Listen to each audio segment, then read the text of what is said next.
കായിക കിരീടം ചൂടി MES central school Tirur. Chathannoor synthetic ട്രാക്കിൽ വെച്ച് നടന്ന 16ാമത് MES സംസ്ഥാന കായികമേള കൊടിയിറങ്ങിയപ്പോൾ Tirur MES central school overall കിരീടം MES സംസ്ഥാന പ്രസിഡന്റ് ഡോക്ടർ ഫസൽ ഗഫൂറിൽ നിന്നും ഏറ്റുവാങ്ങി.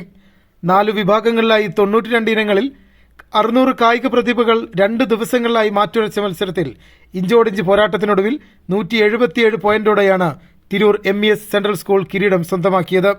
ആദ്യ ദിവസത്തെ മത്സരത്തിൽ തന്നെ മുന്നിലെത്തിയ തിരൂർ MES സെൻട്രൽ സ്കൂൾ അവസാന നിമിഷം വരെ ശക്തമായ പോരാട്ടം നടത്തിയാണ് ആധിപത്യമുറപ്പിച്ചത്. MESന്റെ താരങ്ങൾ 28 സ്വർണം, 11 വെള്ളി, 4 വെങ്കലം തുടങ്ങിയവ നേടിയെടുത്താണ് വിജയത്തിലെത്തിയത്.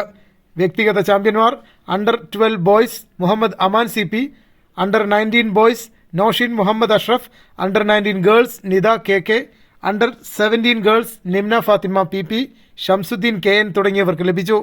അണ്ടർ 12, 17, 19 വിഭാഗത്തിൽ തിരൂർ MES സെൻട്രൽ സ്കൂളിന് തന്നെയാണ് ഓവറോൾ കിരീടം ലഭിച്ചത്.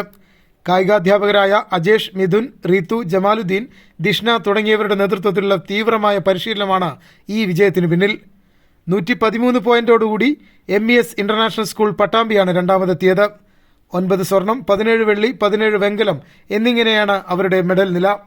94 പോയിന്റോടെ 3ാം സ്ഥാനം ലഭിച്ച MES രാജാസ് റെസിഡൻഷ്യൽ സ്കൂളിന് 10 സ്വർണം, 11 വെള്ളി, 11 വെങ്കലം തുടങ്ങിയ മെഡലുകൾ ലഭിച്ചു.